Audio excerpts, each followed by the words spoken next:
kelawan derajating wong tuwa bisa miguna tumrap ing agama dadi ya kuwi mau muslimin kelawan muslimah ya nduk ngono ya Mak.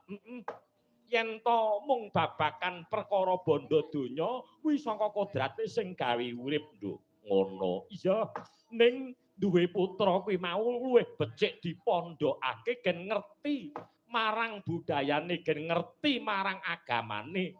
Wo ngono. Kuwi bakale bisa mikul dhuwur mendem jero kelawan derajate wong tuwa. Besok sing nggawa marang kasuwargan kuwi ya donganing anak sing saleh, Nduk. Ngono, Mak.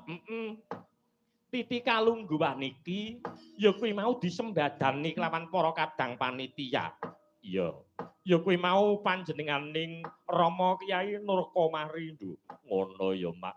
Pengasuh pondok pesantren ya Mak. Iya, sembah nuwun kang tanpa upama sak putra-putrane sak guse kabeh padha tumandang karya. Putrane ana 3 ya ki mau Gus Muhammad Asrep Maulana ya. Ingkang angka 2 ya kuwi mau Gus Maimun Zaki Nduk. Weh ngono.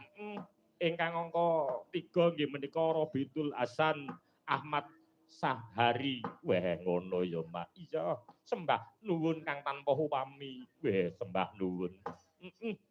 Hal ya kuwi mau ki mageti ingkang kaping 3 Nduk. Kaping 3 ya Mak. Muga-muga dadi pancatan ya Mak nambahi rasa iman takwa marang ngarsaning Gusti Allah ya Mak. Iya, muga-muga kaya mangkono Nduk.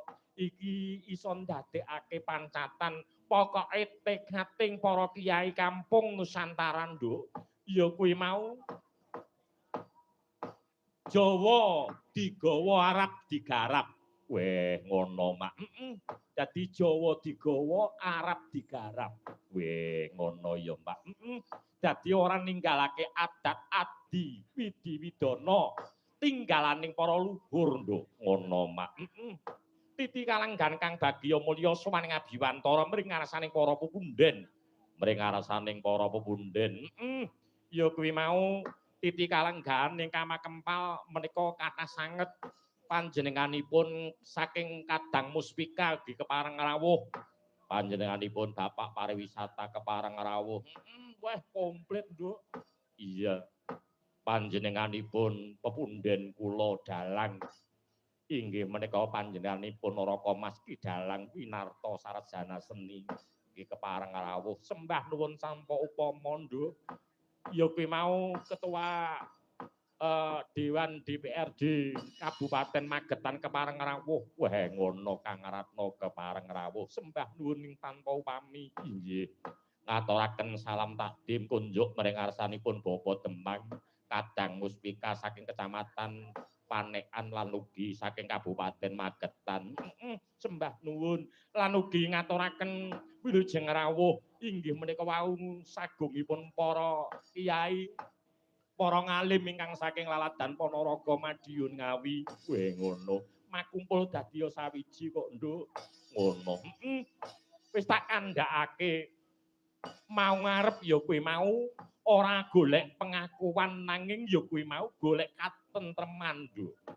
Ngono. Iya, titi kalungguhan iki sing makumpul ana ing paguyuban Kiai Kampung Nusantara ya kuwi mau ora ngomongake ana Laladan Magetan nanging kepara Ngawi Ponorogo Madiun makumpul dadi sawiji. Weh ngono. Muga-muga dadi wadah kang prayoga pinangka dadi ajang silaturahim. Iya, dadi ajang silaturahim, Nduk. Sapa wong kang gelem silaturahim bakal dijembarake rejekine, ditambahi nikmate saka ngarsane Gusti sing gawe urip kok, Nduk.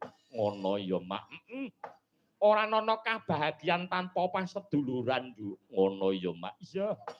Sembah nuwun sing tanpa upama titi kalenggan sowaning Abiyantara ana Widyawati 1 2 3 4 5 6 ana 6 sowaning Abiyantara Nduk iki tak kenalake ana ing Laladan Magetan ya ana sing saka Ngawi ya ana weh ngono wiwit ingkang mapan ana ing kidul kulon dhewe iya genduk sing mepet aku nderek